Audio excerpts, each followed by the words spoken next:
संगीत दिगोळे कोण नाव आहे, कराड कोणाचं नाव आहे? हां, गेलेला सुशील का काय त्याचं नाव होतं? हां, बंडू मुंडे कोण आहे? बापू आंधळे कोण आहे? महादेव मुंडे कोण आहे? अरे तुम्ही तुमचेच माणसं मारता. हां, आणि इकडं संतोष देशमुखची बाजू आम्ही घेतले की म्हणता जातीवादी आमके टमके.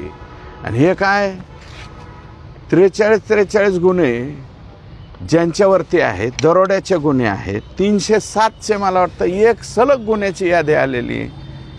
ते लोक तुम्हाला जवळ कशासाठी लागतात? कशासाठी लागतं? माणसं मारायला. मी अगोदरच मानलेलं आहे, माणसं मारायची एकाने, फिर्याद तिसऱ्यानेच द्यायची, आरोपी चौथे करायची आणि जेलात 5वे घालायची. या अशा पद्धतीची जी आहे ती परिस्थिती परळीमध्ये त्या ठिकाणी झालेली आहे.